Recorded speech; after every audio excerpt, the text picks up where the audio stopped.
is Janine Coveney from the Words on Flicks podcast, and I'm so happy to be here and happy to talk to you. I wanted to talk a little bit more about that idea of holding two ideas at the same time, because I love the framing of this movie with the documentary crew. So you have the childs both trying to present this positive face to the world and not able to keep it together all the time. So as actors, and in any film, really, you're operating at two levels where you're saying one thing and there's the other emotions going on underneath.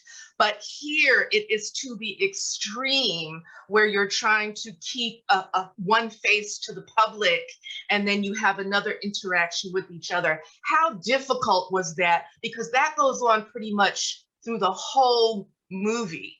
How difficult was that to sustain? Regina? I'm sorry. I thought it was for the directors. I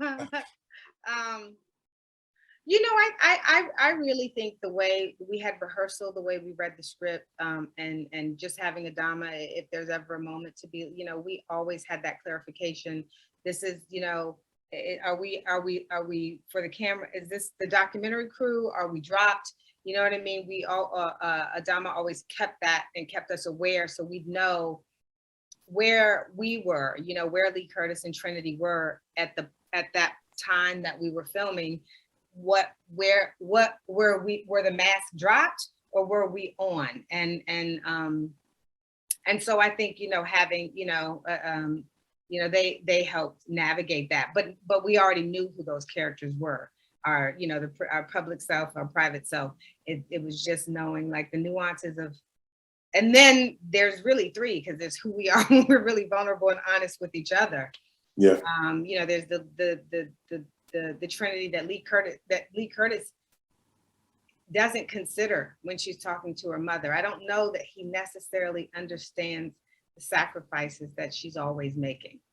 I think he's very aware of the sacrifice he's making, and that and the sacrifices that need to be made for the church, but not necessarily the toll that it takes on Trinity. So she even has that, and then that other moment that is, well, of course the mother shoots that down too, but her mother does give her an honest answer, and that for her, which is you go back to the Bible and you do that until he dies.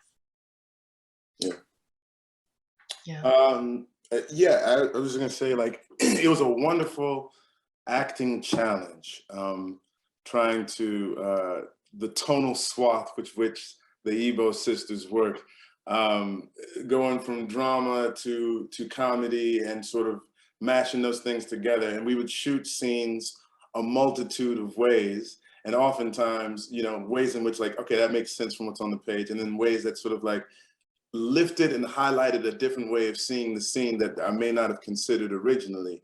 And it was it was exhausting and exhilarating simultaneously.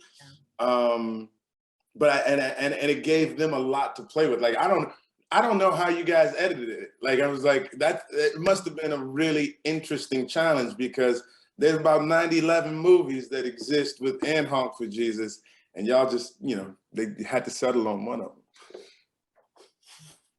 Okay, thank you so much. It's a marvelous film. It's funny and painful at the same time, and I'm going to be thinking about it for a long time.